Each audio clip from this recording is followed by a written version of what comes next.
இந்த மன்னனோட நேத்திரத்தில் முள்பட்ட பவனி போல அரசா செய்து வரக்கூடியவர் எங்க மன்னர். இருக்க முடியான திருத்தட்சிணாபுரியை நீதி தவறாமல் அரசா செய்து வரக்கூடிய வீட்டுக்கார பேரு என்னவென்று தெரியுமா? பிரதீப மன்னன். பிரதீப மன்னனுக்கு பார்க்க துணியா இருக்க முடியாது. அப்படி என்ன பார்த்தா பெண்கள் எல்லாம் பார்த்தா என்ன சொல்லுவாங்க தெரியுமா? இருந்தா இவளை போல இருக்கணும் அப்படின்னு எங்க சொல்லுவாங்க. அப்படி எப்படின்னு உனக்கு தெரியாது. சொல்றேன்.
அப்படி ஏதும் குறைபாடு இல்லாத செல்வாக்கு வருகிறோம். நாட்டு மக்களுக்கு குறை என்பது கிடையாது, இல்லறத்தில் குறை என்பது கிடையாது, எதுக்குமே குறை என்பது கிடையாது. பரவாயில்ல, இவ்வளவு சீரும் சிறப்பாக எந்த ஒரு குறையுமே இல்லைன்றீங்களே. இருந்தாலும் திருமணம் நடந்துருந்தீங்க, ஏதோ உங்களுக்கு பிள்ளை குட்டி ஏதாவது டம்பரு. ஓ, இதுதான் கேமராமேன், இதான் எடுக்கிறேன். இந்த மாதிரி மாறி மாறி அடிக்கிறாங்க. நாட்டு மக்களை குறை என்பது கிடையாது, மண்டபம் கொட்டி வருது. ஏதும் குறை என்பது கிடையாது, செல்வாக்காக வருகிறோம். தலை வைக்கப்பார் ஒரு டம்பரு. அது தோடு தோடா, அது மாட்டுல. அது எத்தனை பவுன்? இது கேக்குற வேணாம் விடு. ஒரு இது அப்படி இருந்தாலும் மத்த பொம்னாட்டி மாதிரி கிடையாது. ஒண்ணு மாரி உன் அத்தா இருக்காளே, அந்த வேலை செஞ்சதுக்கு அப்புறம் தான் எல்லாம் 5 புள்ள பெத்து வச்சிருக்கா.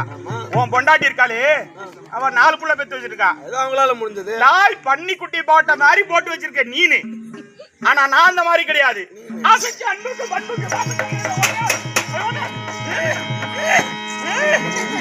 ஐயோ, ரொம்ப முறுக்காத மாதிரி வேற மேல ஏறிக்க போகுது. அவுச்சு வர பொண்ணு இருக்காது தம்பி. ஒண்ணா ஒண்ணு ஒண்ணு ஒண்ணு ஒண்ணு என்ன ஒண்ணு? ஆசைக்கு அன்புக்கு பண்புக்கு பாசத்துக்கு எனக்கு ஒரு ஆண் புள்ள, ஒரு ரெண்டும். இப்ப இருக்கிறது யாரா? நாட்டுல இல்லறத்துல இருக்கிறது யாரு? போனது வீடு 2 புள்ள, இல்லறத்துல இருப்பது யாரு? அது ஒண்ணுதான். என் பேச்சு கேக்குது. எத்தனை 2 புள்ள, இருப்பது எத்தனை புள்ள? அந்த ஒண்ணுதான் இப்ப பேசணும். போனது வீடு, அதான் இருக்கு வந்தது புடி. அப்படி இருக்க முடியாது. ஒன்னே ஒண்ணு கண்ணியா கண்ணு. என் பேச்சு கேக்குற புள்ள, நான் சொல்றத மட்டும் தான் கேட்கும். ஆமாண்டா, அம்மா போவாத போவாத அந்த புள்ள. ஆபத்துக்கு உதவாத பிள்ளை, அரும்பசிக்கு உதவாத அண்ணன், தாளத்தை தீராத தண்ணீர், தரித்திர முடிய பெண்ணீர், கோபத்தை அடக்காத குருமொழி கேளாத சீரன், பாவத்தை தீராத தீர்த்தம், ஆபத்துக்கு உதவாத பிள்ளை. அது காட்டுக்கு போன புள்ள. நம்ம பெற்றிருக்கோம். நாடு ராஜ்யம் எது வேணாம், அவன் போயிட்டான். அவன் என்ன அடங்கியது? அவன் பேச்சு என்ன? அவன் பேச்சுனா என்னை பத்தி பேசு, என் வீட்டுக்கார பேச்சு பேசு. என் புள்ள சந்துரு இருக்கு, அவனை பத்தி பேசு. இருட்டுல வந்து என் கூட பேசுவா. அப்படி இருக்க முடியாது. தாய் ஒன்னே ஒண்ணு கருவாப்புல கொத்து மாதிரி இருப்பான்டா. ஆமாண்டா, அம்மால மாதிரி பெருசா துரும்பாட்டம். இவளோட நெய்வேலி தொம்பில பாதி இருக்கா மெடிசா கண்ணாடி போடாதடா. சந்து